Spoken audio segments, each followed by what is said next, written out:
పరిపాలన చేతగాకపోవడం వల్ల, రేవంత్ రెడ్డి పరిపాలన సరిగ్గా లేకపోవడం వల్ల ఈ సమస్య వచ్చింది. ఏమైంది? రేవంత్ రెడ్డి గారు ముఖ్యమంత్రి కాగానే మెట్రో రైలు రద్దు, గచ్చిబౌలి టు శంషాబాద్, ఫార్మాసిటీ రద్దు, హైడ్రా పెట్టి ఇండ్లు కూలగొట్టడం స్టార్ట్ చేసిండు, మూసీ పెట్టి అక్కడ ఇండ్లు కూలగొట్టడం స్టార్ట్ చేసిండు, కమిషన్లు, అరెస్టులు, కేసులు, ఎంక్వైరీలు, విజిలెన్స్లు, విచారణలు, ఏసీబీలు, అంటే అంతా నెగిటివ్ టోన్, పాజిటివ్ మూడే లేదు ప్రజల్లో. కేసీఆర్ మీరు చూడండి, ఆయన ఏం మాట్లాడేవాడు, నాది ధనిక రాష్ట్రము అని ఆయన ఎప్పుడు మాట్లాడినా పాజిటివ్ పాజిటివ్ పాజిటివ్ మాటలనే వెళ్ళేవి. ఈయన ఎప్పుడు మాట్లాడినా నెగిటివ్, పేగులు తీసి మెడలు వేసుకుంటా, గోటీలు ఆడతా, కండ్ల గుడ్లు వీక్తా, నేను జైల్లో పెడతా, నేను దొక్కుతా, పండ పెడతా, ఈ భాష తప్పేదని ఒక్కటన్నా మంచి మాట మాట్లాడు. బడి పిల్లల దగ్గరవి కూడా ఇవే చిల్లర మాటలు మాట్లాడతాడు. ఉద్యోగాలు రిక్రూట్మెంట్కి ఇచ్చుకుంటూ మీరు మంచిగా పని చేయండి, జాతికి అంకితంగా అండి, మీరు డెడికేటెడ్గా పని చేయమని చెప్పాడు. ఆడ కూడా తొక్కుతా పీకుతా అనే మాట్లాడతాడు. ఆడపోయి ఏం మాట్లాడాలో సోయి లేకుండా మాట్లాడే వరకు ఏమైంది, ఆ నెగటివిటీ పెరిగింది రాష్ట్రంలో. ఉదాహరణకు మా ప్రభుత్వం వచ్చినప్పుడు 2014-15లో స్టాంప్స్ అండ్ రిజిస్ట్రేషన్ ద్వారా ఈ రాష్ట్రానికి వచ్చిన ఆదాయం 2400 కోట్లు ఏదో ఉండేది అప్పుడు. ఓకే, మేము దిగిపోయే రోజు 14,000 కోట్లు, 7 టైమ్స్ పెరిగింది. మరి అదే గ్రోత్ 20%, 30% గ్రోత్ ఉండేది ఎవ్రీ ఇయర్ ఆన్ ఇయర్. మరి ఈ సంవత్సరం కూడా పెరగాలి కదా, ఎందుకు తగ్గింది?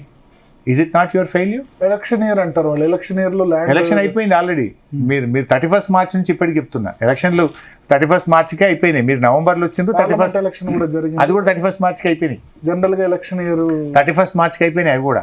1st ఏప్రిల్ నుంచి కౌంట్ చేయండి మీరు. 1st April to now we're in the month of February. ఈ 10 నెలల కాలంలో పోయిన సంవత్సరం కంటే 1000 కోట్ల ఆదాయం తగ్గింది. 2000 కోట్లు పెరగాలన్నా 1000 కోట్లు తగ్గింది. ఎందుకు తగ్గింది? ఎవరైనా చెప్తారు, హైడ్రా వల్ల, మూసీ వల్ల, హెచ్ఎండిఏలో పర్మిషన్ కావాలంటే స్క్వేర్ ఫీట్కు 100 రూపాయలు ఏదో కట్టాలన్నట్టు కదా. అది 4 మనుషులు ఉన్నారట, ఆ 4కి 100 రూపాయలు కడితేనే పర్మిషన్ వస్తుందట. జిహెచ్ఎంసీలో కూడా అదే పరిస్థితి, హెచ్ఎండిఏలో అదే పరిస్థితి. గరీబోళ్ళు ఇల్లు కూలగొట్టుడు, పైసలు వసూలు చేసుడు, దీంతో ఏమైంది, అట్మాస్ఫియర్ దెబ్బతిన్నది, మార్కెట్కి పోయింది. ఎందుకు మూసీ సుందరీకరణ ఎందుకు అడ్డుకుంటుంది బీఆర్ఎస్? ఎవరు అడ్డుకున్నారు? మూసీ చేయమని, మూసీ సుందరీకరణ ప్రారంభించిందే బీఆర్ఎస్, అడ్డుకోలే బీఆర్ఎస్. 10 ఏళ్ళు చేయలేదు మీరు. Musi river front corporation chairman గా సుధీర్ రెడ్డిని వేశారు, కానీ 10 ఏళ్ళు ఏం చేయలేదు. వాళ్ళు చేస్తామంటే ఎందుకు అడ్డుకుంటున్నారు? Good question Bharat. ప్రభుత్వానికి కొన్ని ప్రాధాన్యతలు ఉన్నాయి. మాకేం మొదటి ప్రాధాన్యత ఏముంటే, రాష్ట్ర ప్రజలందరికీ మంచినీళ్ళు, త్రాగునీరు ఇవ్వాలి. త్రాగునీరు ఇచ్చినాం. రాష్ట్ర ప్రజలకు 24 గంటల నాణ్యమైన కరెంటు. అంతకుముందు 7 గంటల కరెంటే ఉండేది, కోతలు ఉండేవి, జనరేటర్లు, ఇన్వర్టర్లు, కన్వర్టర్లు, రణగన ధ్వనులు ఉండేది. మేము వచ్చినాక అది బంద్ అయిపోయింది, 24 గంటల కరెంట్ ఇచ్చినాం. హైదరాబాద్లో మేము వచ్చిన తర్వాత ఎన్ని ఫ్లైఓవర్లు, ఎంత హైదరాబాద్ సిటీని డెవలప్ చేసినామో ప్రజలకు తెలుసు. లా అండ్ ఆర్డర్ ఎట్లా మెరుగుపరిచినామో తెలుసు. ఈ రాష్ట్రంలో సాగు భూమిని 1,22,00,000 ఎకరాల నుంచి 2,22,00,000 ఎకరాలకు చెక్ డ్యాములు, చెరువులు, ప్రాజెక్టులు, పెండింగ్ ప్రాజెక్టులు పూర్తి చేసి 2,22,00,000 ఎకరాల సాగు భూమిగా మార్చాం.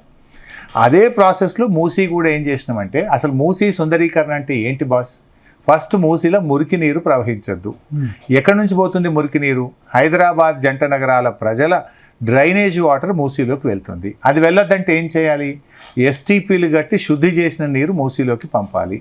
2,500 కోట్లు ఖర్చు పెట్టి సుధీర్ రెడ్డి గారు చైర్మన్గా ఉన్నప్పుడు మేము కేటీఆర్ గారు మున్సిపల్ మినిస్టర్గా ఆ ఎస్టీపీలు కట్టి పూర్తి చేసినాం. సెకండ్ ఫేజ్ ఏం జరగాలి?